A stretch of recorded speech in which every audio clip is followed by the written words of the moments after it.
금융불안지수 주의 단계, 비폭탄 내관은 부동산. 일단 이 지표를 먼저 한번 보시죠. 금융불안지수 추이입니다. 지난 5월 달에 15.9를 기록을 했습니다. 와, 많이 떨어졌죠. 많이 떨어졌죠. 이게 여러분 2020년 10월에는 23.4까지 올라갔었고요. 코로나 위기 때는 24.5까지도 올라갔었습니다. 그런데 이게 2023년에 1월에 22.2에서 3월에 17.0 이렇게 떨어지면서 계속 떨어져서요. 2024년에는요. 1월에 17.3이 5월에 15.9까지 떨어졌으니까 금융불안지수가 굉장히 개선됐다 이렇게 이야기할 수가 있나요? 일반적으로 금융불안지수 FSI라는 것은요. 단기적 금융 시스템에 대한 불안을 나타내주는 지표예요. 단기 지표라는 뜻이에요. 이게 나빠지면 경제가 진짜 와르르 무너진다는 이야기인데 그나마 1월 대비해서도 떨어지고 작년 대비해서도 떨어진다는 것 위안을 삼을 수 있습니다. 그렇지만 이게 그렇지만이 중요하잖아요. 15.9라는 숫자도요. 결코 낮은 숫자는 아닙니다. 일반적으로 말입니다. 주의 단계라고 이야기할 때는요. 금융불안지수가 8이거든요. 8.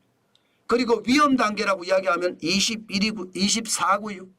그럼 8과 24 사이에는 주의 단계에 해당이 되는데 15.9라는 것은 결코 낮은 수는 아니라는 뜻이죠.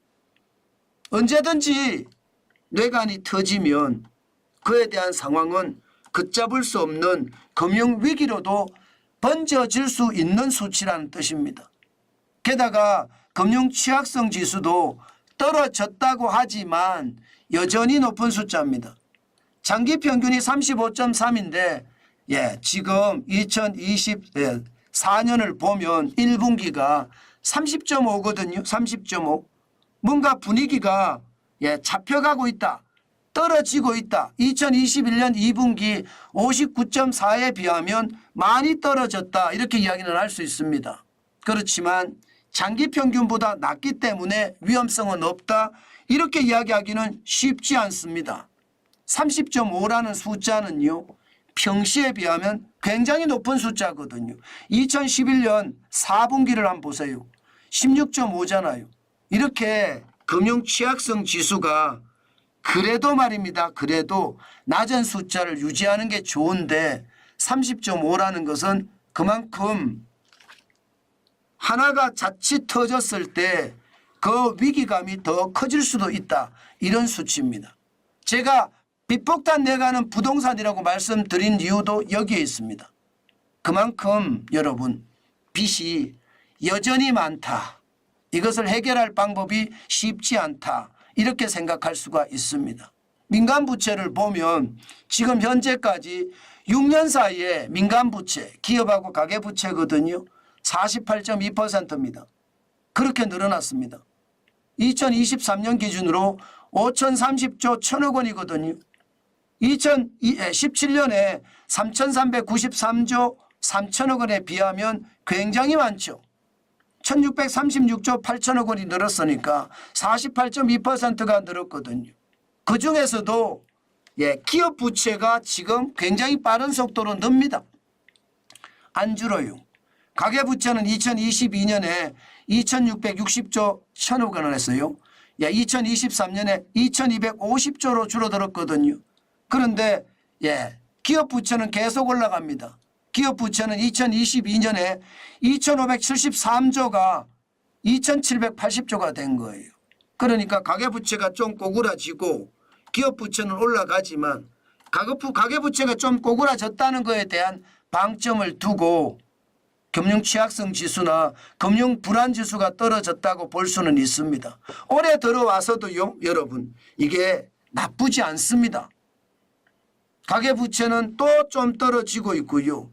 기업부채는 약간 올라가고 있지만 감당할 수준이다. 이렇게 이야기하니까 금융취약성 지수나 금융불안지수가 그만큼 떨어졌다 이렇게 합니다. 그러나 여러분 문제는 부동산 PF 대출입니다. 부동산 PF 대출은요 줄어들었다고 하지만 이게 문제고요. 현재 2024년 1분기가 134조 2천억 원이라고 했거든요. 이것은 말입니다. 금융감독원에서 발표를 한 거고요. 이게 지역마다 죄송합니다.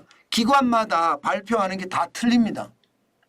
기관마다 발표하는 지표, 특히 건설산업연구원에서 발표하는 지표를 보면 지금 부동산의 PF 대출 잔액은 전체가 230조 가까이 된다고 이야기하잖아요.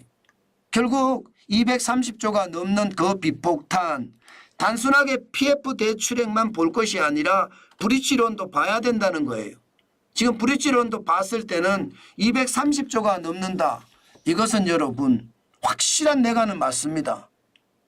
지금 금융 불안 지수도 떨어지고 금융 취약성 지수도 떨어집니다. 아무래도 가계대출이 조금씩 꺾이는 모양새가 바뀌고요. 또 기준연도가 2015년에서 2020년으로 바뀌면서 착시 효과도 작용을 했습니다. 그래서 떨어진다 이런 이야기를 하지만 결국 말입니다. 부동산이 지금 금융에 대한 어떤 목숨줄을 잡고 있다. 저는 그렇게 얘기해도 현재까지는 틀리는 것 같지 않습니다. 자칫 잘못하면 대출 자체가 더 이상 감당하지 못해서 빚 폭탄이라고 하잖아요. 빚이 폭탄이면 폭탄은 펑 터지는 거잖아요. 감당하지 못해서 펑 터지면 그때의 위기는 어느 누구도 피할 수 없는 위기가 될 거다. 그만큼 말입니다. 커진다는 뜻입니다. 저는 여러분 부동산 정부가 엄청나게 대책을 마련을 하고 있거든요. 그런데 그 대책이 제대로 먹힐까? 저는 그런 생각도 해봐요. 왜냐하면요. 부동산은 미분양이 크잖아요. 누군가 돈 내서 사줘야 되는데 요즘 사람들 지갑에 돈이 없다는 이야기 아니에요. 요즘 사람들 지갑에 돈이 없다는 이야기는 집을 못 산다는 이야기하고도 같이 이야기할 수 있거든요. 이것이 더 충격이 될 수 있다는 이야기. 저는 현실이 되고도 남겠다 이런 생각도 진짜 많이 해봅니다. 그만큼 상황이 저는 조금씩 나빠지고 있다는 신호, 있다는 뜻으로 그렇게 해석해 봅니다.